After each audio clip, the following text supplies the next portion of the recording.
अस्सलाम वालेकुम व्यूअर्स, मैं हूं सामा जावेद और आप देख रहे हैं डीजी मैक्स इन्फो। व्यूअर्स, जब भी इंडिया में इलेक्शंस का टाइम आता है या कोई भी क्राइसिस आता है, कोई मेजर क्राइसिस आता है गवर्नमेंट लेवल पर, तो दो चीज़ें हैं जो इंडियन मीडिया और इंडियन गवर्नमेंट जो है जिसको टो करती है अवाम का ध्यान जो है उसको बटाने के लिए।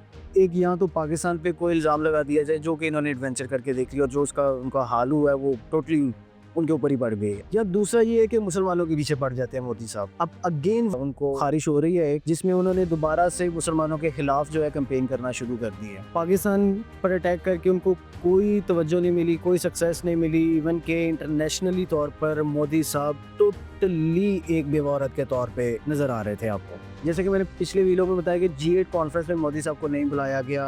ट्रम्प ने आईफोन बनाने की इंडिया में मुखालफत कर दी।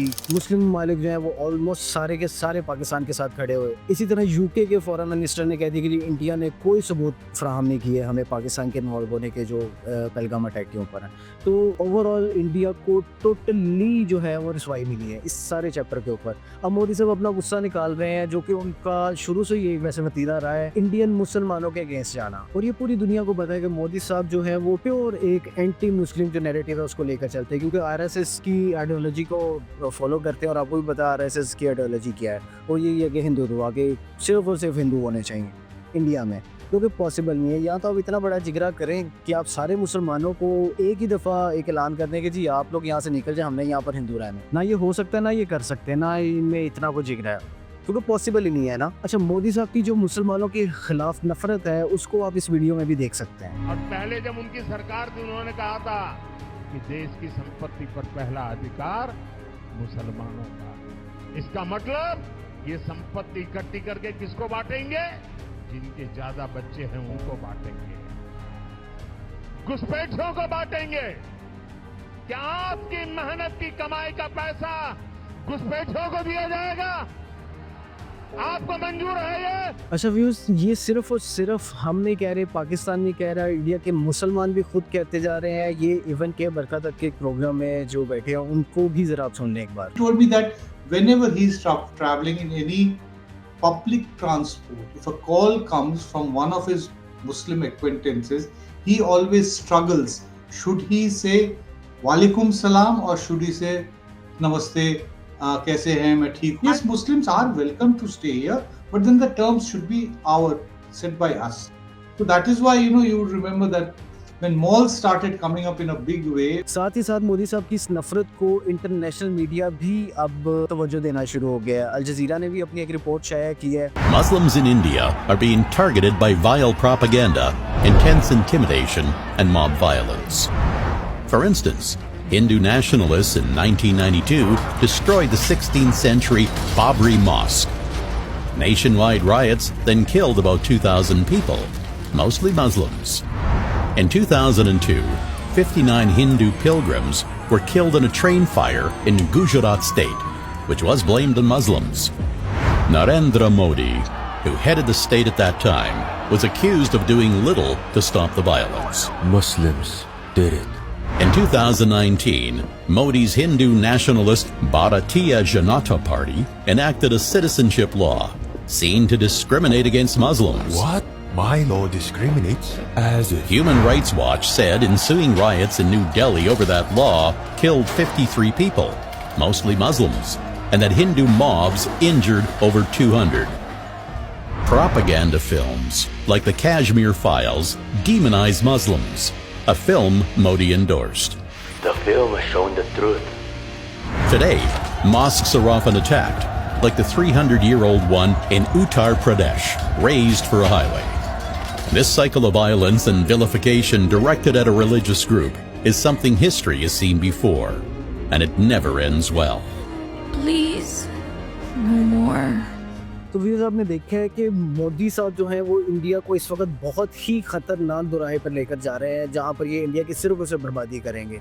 इंडियन अवाम को चाहिए कि वो जो कि थोड़ी बहुत मेहनत करके अपना कुछ बना रहे थे वो मोदी से जान छुड़वाएं, अदरवाइज़ मोदी जो है वो इनके लिए बहुत बड़ी मुश्किल पैदा कर देगा। मुसलमानों के बगैर इनका गुजारा नहीं है, ना ये कर सकते हैं, ना ये हो सकता है, ना ये होगा। लेकिन जो कुछ ये कर रहे हैं, जैसे कि मोदी साहब इस वक्त टोटली जो है वो एंटी मुस्लिम नैरेटिव को लेकर चल रहे हैं।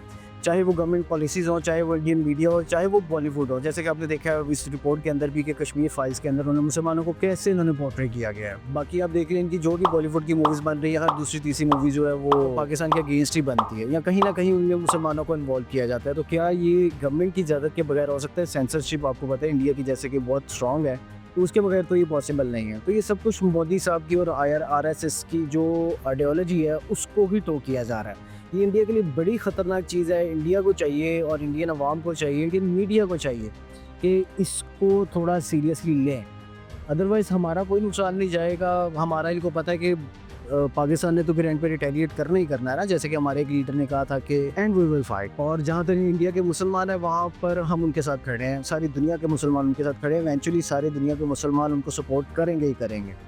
सो इसमें मुसलमानों का कोई नुकसान नहीं है, उल्टा मोदी साहब इंडिया को ही नुकसान पहुँचा रहे हैं। ये चीज़ आप भूल जाएं कि आप मुसलमानों के बगैर वहाँ पर ज़िंदगी गुजार सकते हैं या इंडिया चल सकता है, ऐसा पॉसिबल ही नहीं है। अब आप देख लें कोई एक वाक़या नहीं है, जैसे कि शबाना ने भी एक दफ़ा कहा था कि जी मैं मुंबई में फ़्लैट नहीं ले सकती, तो वो एक सेलिब्रिटी होकर इंडिया में मुंबई के अंदर फ़्लैट नहीं ले सकती, तो अब बाकी मुसलमानों का हाल देखने के क्या होगा। और आपने इंडियन मूवीज़ में और हर जगह पर देखा होगा कि वो इंडियन मुस्लिम्स को किस तरह से और किस हाल में पोर्ट्रे करते हैं।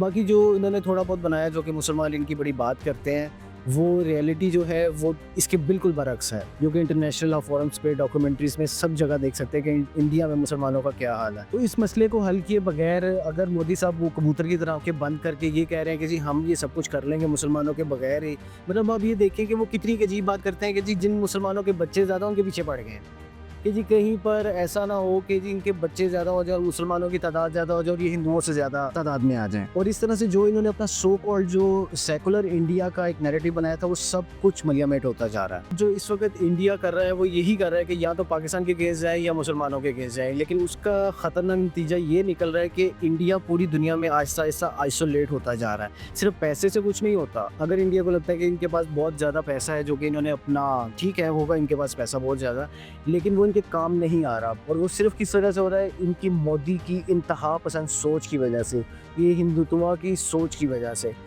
कहीं पर भी पूरी दुनिया में एक्सट्रीमिज़म जो है वो कामयाब हो ही नहीं सकता। तो वेस इंडियन अवाम को चाहिए कि मोदी साहब से जान छुड़ाएं। बहुत हो गया, मोदी साहब ने जितना डैमेज करना था इंडिया को वो कर लिया है उन्होंने। इवन कि सारा जो इंडियन मीडिया उनको उन्होंने अपने अंदर कर लिया और वो सिर्फ और सिर्फ उनकी लाइन को टो कर रहा है। अगर आप सारा दिन मीडिया देखें तो या तो वो पाकिस्तान के अगेंस्ट कोई बात करता रहता है या फिर इंडियन मुसलमानों के खिलाफ कोई बात करता रहता है। तो ये बड़े ख़तरनाक मोड़ पे इंडिया को लेकर जा रहे हैं। इसमें इंडियन अवाम को चाहिए कि वो अगले इलेक्शन में कोई फैसला करें। तो व्यूअर्स इंशाल्लाह नेक्स्ट व्लॉग में आपसे मुलाकात होगी। हमारे चैनल को सब्सक्राइब और लाइक लाजमी कीजिएगा। Thank you so much. अल्लाह हाफ़िज़।